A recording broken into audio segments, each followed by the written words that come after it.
राधे राधे। बहुत विचित्रता है संसार में। समझ में ही नहीं आता कि क्या सही है और क्या गलत। कुछ लोग कहते हैं कि भगवान की भक्ति अवश्य करनी चाहिए और कुछ लोग कहते हैं कि बिना पैसे की ज़िंदगी काट के दिखाओ तो जाने। बिना पैसे की 2 दिन रह के तो दिखाओ।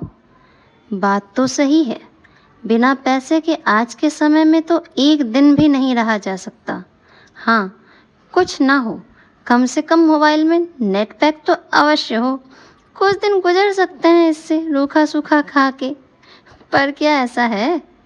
तो क्या करें? भगवान की ओर चलें, राधे राधे करें या संसार का कारोबार? अरे 10 मिनट राधे राधे कर लिया या मंदिर में जाके दर्शन कर लिया, हो गया। और क्या चाहिए, हो गई भक्ति। कुछ लोग ऐसा कहते हैं, पर क्या ऐसा ही है? वास्तव में गीता में तो श्री कृष्ण ने कई जगह कहा है कि नित्य मेरी भक्ति करो, निरंतर करो। तेषां शततयुक्तानाम अनन्यास चिंतयन्तो माम इत्यादि। तो आज के प्रैक्टिकल लाइफ में हम कैसे दोनों काम करें जिससे ये मुहावरा सार्थक हो कि 20 अंगुली घी में और सिर कढ़ाई में, अर्थात हमारा इहलोक भी बन जाए और परलोक भी। ये कैसे संभव है? चलिए समझते हैं कैसे संभव है। पहली बात तो सब जानते हैं कि शरीर के लिए सभी ज़रूरत की चीज़ें चाहिए। केवल रोटी कपड़ा मकान नहीं, बल्कि भी प्रैक्टिकल। केवल रोटी से काम नहीं चलेगा। दूध भी हो, घी भी हो, दही भी हो, फल भी हो, मेवा मिष्ठान भी हो। मतलब सभी विटामिन, प्रोटीन, मिनरल जो भी इस शरीर के लिए आवश्यक है वो सभी चाहिए। और कपड़े में भी गर्मी के लिए अलग, ठंड के लिए अलग, रज़ाई, स्वेटर वगैरह वगैरह तमाम चीज़ें। और मकान भी आज के हिसाब से हो, जिसमें गर्मी ठंडी के हिसाब से सभी आरामदायक सुख सुविधा के सामान उपलब्ध हो। इतना ही नहीं, बच्चों की पढ़ाई भी बहुत महंगी हो गई है आजकल, तो बैंक बैलेंस भी होना चाहिए जिससे कोई प्रॉब्लम क्रिएट ना हो लाइफ में, फ्यूचर में। लेकिन अब सोचने की बात है कि इन सब के साथ भगवान के लिए टाइम कैसे निकालें, क्या करें? आप कहते हो 10 मिनट राम राम या राधे राधे, जो भी आप करते हैं इससे काम नहीं चलेगा। हाँ, सच है, भगवान के राज्य में तो मन का काम होता है कि हमारा मन कितनी देर हम भगवान में लगाते हैं। भगवान तो कहते हैं निरंतर मेरी भक्ति करो। अब इस उलझन में क्या करें, कैसे करें भक्ति? अगर आप लोगों के मन में इस प्रकार के प्रश्न हों तो आप कमेंट में ज़रूर पूछें। तो पहली बात समझने की है कि शरीर स्वस्थ रखना है तो कमाना तो होगा ही, तभी आज महंगाई के ज़माने में अच्छे से जी पाओगे। नहीं तो आज के टाइम में मुफ्त की दवा भी ढंग की नहीं मिलती।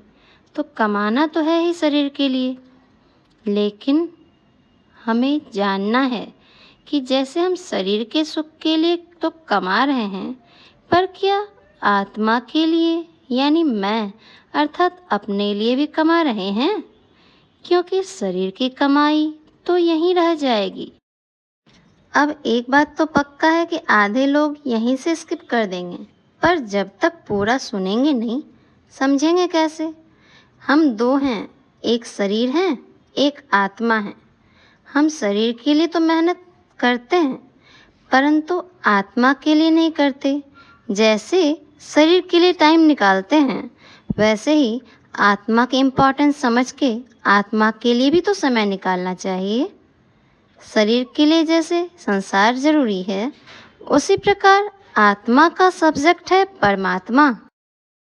तो जब तक आप अपना मन भगवान की ओर नहीं लगाओगे, तब तक भटकते रहोगे, खुशी नहीं पा सकते, शांति नहीं पा सकते, जीवन में संतोष आ ही नहीं सकता। तो भगवान ने जो हमें ये दुर्लभ मानव देह दिया है, वो इसीलिए कि हम भगवान की भक्ति करें और 84 लाख के चक्कर से और नरक की यातनाओं से छुटकारा पाएं। लेकिन इसके लिए पहले हमें इस बात को समझना होगा कि हम दो हैं, एक शरीर और एक शरीर को जीवित रखने वाली शरीरी यानी आत्मा। और आश्चर्य यह है कि यह बात जो व्यक्ति हर समय भूला रहता है वह भी दूसरों को बताता है कि तुम शरीर नहीं हो, आत्मा हो। बताऊं कब? जब लोग मर जाते हैं ना और कोई रोता है तो आप क्या कहते हो? क्यों रोते हो? ये तो शरीर है, वो तो चला गया, वो तो अमर है, वो आत्मा है। तो उसी आत्मा के कल्याण की बात हमें सोचनी है कि वो जो चला गया अर्थात जो जाता है शरीर से, वो आत्मा यानी मैं कहाँ जाऊँगा, और जहाँ जाऊँगा उसकी प्लानिंग भी नहीं की, तैयारी भी नहीं की। जबकि संसार में हम 2-4 दिन के लिए भी कहीं जाते हैं तो उसकी तैयारी करते हैं, पर यहाँ तो सदा के लिए जाना है, वापस नहीं लौटने के लिए जाना है। फिर भी इसकी तैयारी हम नहीं कर रहे हैं। ये तैयारी हमें ही करनी है, तभी हम अपने घर, अपनी मंजिल तक पहुँच पाएंगे, जहाँ के लिए भगवान श्री कृष्ण ने कहा है, यद गत्वा न निवर्तन्ते तद धाम परमम मम। अर्थात जहाँ जाकर फिर वापस नहीं आया जाता, वह मेरा धाम है, वही हम लोगों का घर है। तो ये भगवान की उक्ति है, क्योंकि भगवान ही हमारे माता पिता हैं, हमारे सर्वस्व हैं। आप लोग गाते भी तो हो, त्वमेव सर्वम मम देव देवा। तो वास्तव में केवल गाते ही हो या मानते भी हो? अगर नहीं मानते तो अब से मानना शुरू कर दीजिए कि वही हमारे सर्वस्व हैं। अगर नहीं मानिएगा तो इस संसार में 84 लाख में भटकते रहिएगा। शंकराचार्य की उक्ति के अनुसार क्या कहा है शंकराचार्य ने? पुनरपि जननम पुनरपि मरणम पुनरपि जननी जठरे शयनम।